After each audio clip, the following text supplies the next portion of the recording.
Hey, building on what Donna has presented about kind of the complex nature of phosphorus management and kind of the solution landscape that we have in front of us, I wanted us to take a little bit of a deeper dive into, I think, one of the underutilized spaces for phosphorus sustainability, and that is cities. And the reason that we think that cities can play such a key role is because they're drivers of consumption. They have a really large recycling potential, and they're also centers of innovation.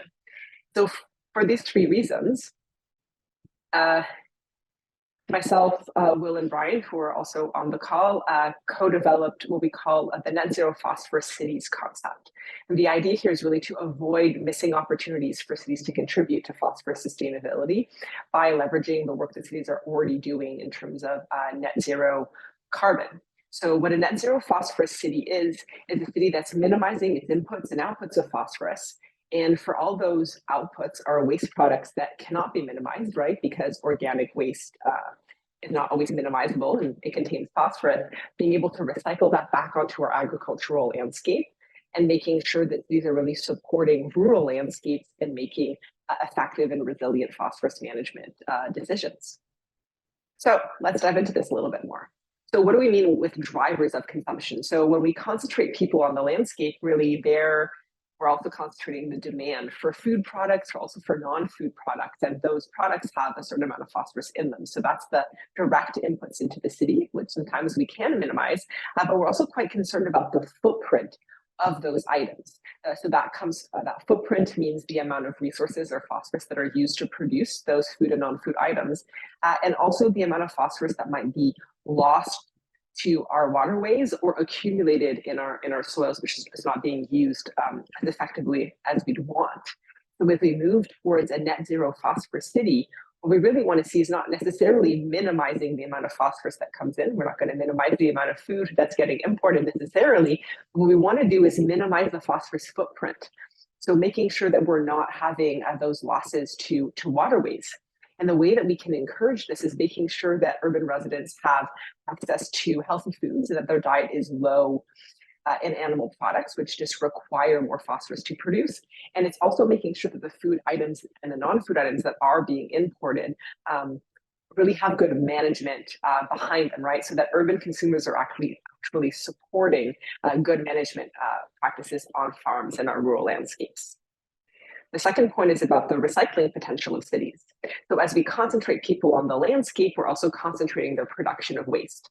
So that could be food waste, yard waste, importantly, human excreta, right, which we cannot minimize. And in current cities, a lot of that waste is exported right towards landfills.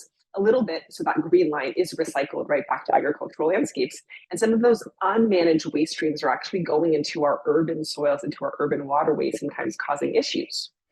So as we move towards a net zero phosphorus city, what we're hoping to do is really capture all of those waste streams that we cannot minimize, right? And making sure that they are finding productive use in our agricultural landscapes. So that means, yes, of course, decreasing avoidable food waste, which has a lot of synergies actually with net zero carbon goals, but also really making sure that we have infrastructure that can couple those waste streams in terms of sorting and capturing and treating, so that those streams can then find their way back and meet agricultural phosphorus demand.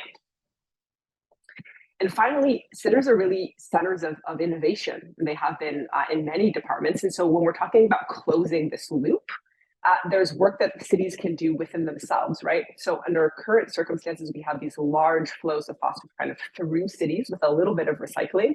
And as we move towards that net zero concept, what we want to see is, yes, much larger flows getting recycled back and minimization of waste, but also internal recycling within cities.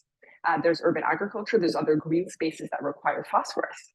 So the idea being that if urban consumers and residents are experimenting and testing and seeing these concepts kind of play out and innovate within their own spaces, they're able to support urban-derived fertilizers being used on rural landscapes and making sure that we're building and we're managing our landscapes in a phosphorus smart way within cities.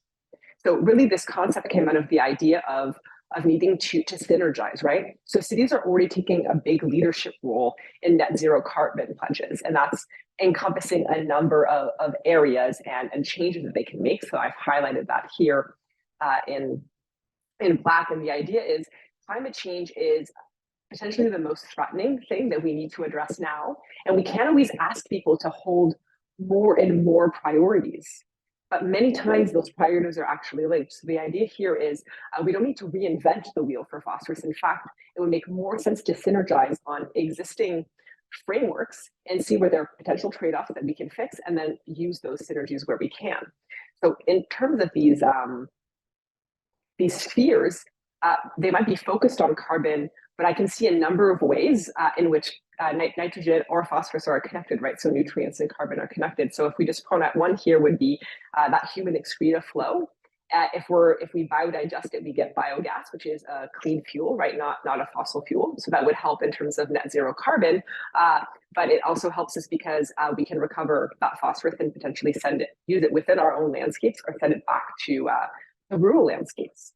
So as we move forward in this launch with the uPcycle project, I think the next step is really to think about what does it mean to have a net zero watershed?